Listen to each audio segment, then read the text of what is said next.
Max Salazar, and welcome back to my channel, Draconum Dawn, where I read my book, Draconum Dawn, to you for free.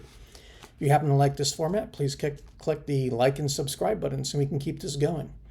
All right, continuing, we're on part 1, and we're going to still be on part 1, moving on to chapter 11. All right, let's get to it. Vol. The clan elder sat motionless atop a polished green marble perch that he had requisitioned from the African continent. By his aging but well-manicured feet, a plump subordinate female from the lowest caste in his clan sat patiently, moving a simple rasp back and forth across each of the elder's talons, removing any potential for a burr, and then with a focused light emitter, polished them smoothly. Each listened carefully to the music that emanated from seemingly nowhere, noting the bops and bips and cracks and bongs of the ancient form of percussion their ancestors developed millennia ago.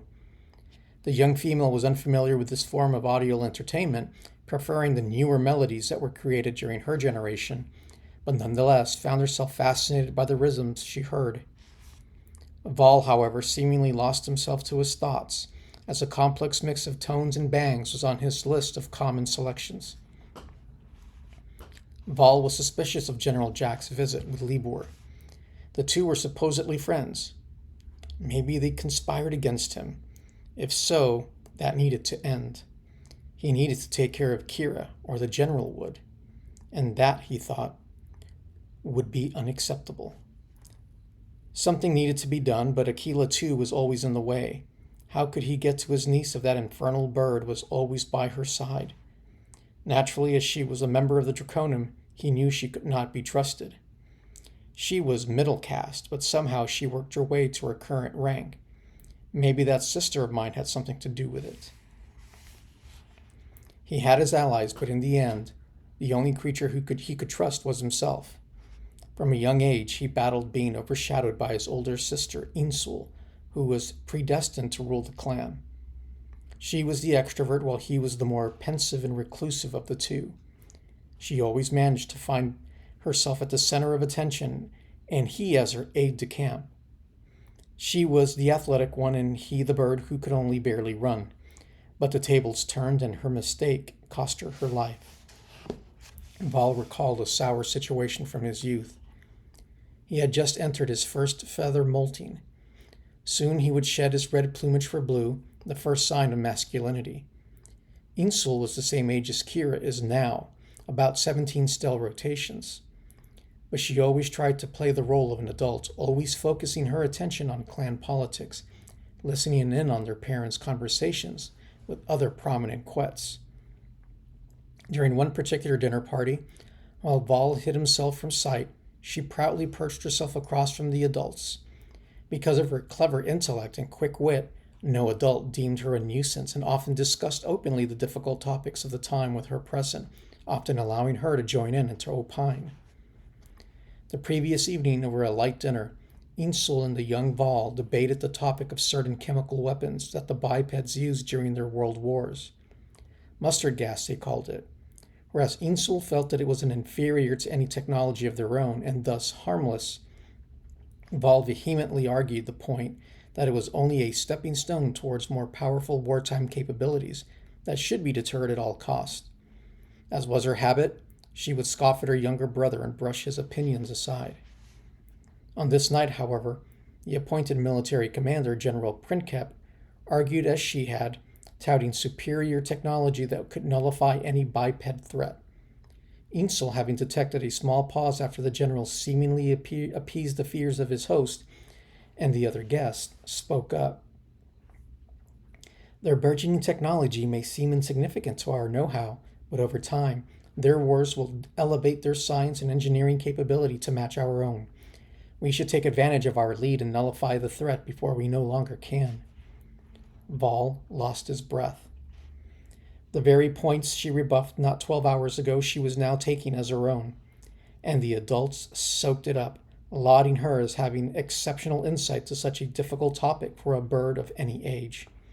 To add insult to injury, the general stood beak open before requesting that she spend some time with his clan learning military strategy.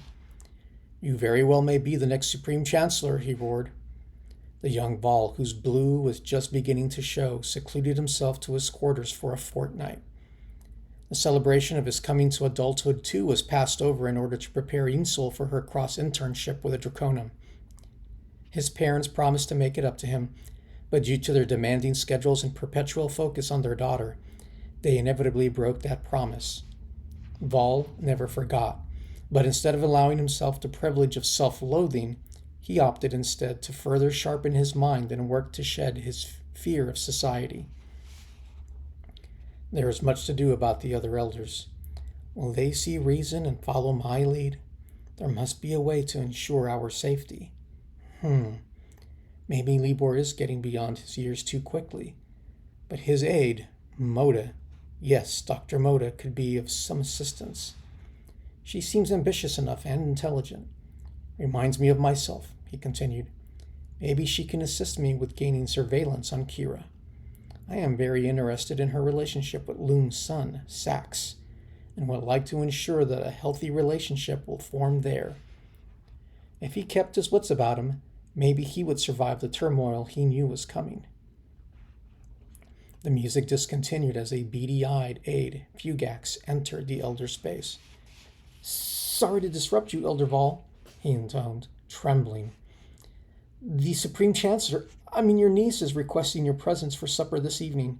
She said that you have not supped with her in almost 1 week and would like your counsel on some personal matters. Having completed relaying the message, the male attendant timidly waited for a response from the annoyed clan elder. Tell the Supreme Chancellor, he said with a perfect elocution, that I will gladly be in attendance this evening. Yes, sir. Right away, sir. The scrawny bird immediately turned and briskly walked away, glad to not be on the receiving end of a foot or wing. Other elders would often get physical. Vol certainly did.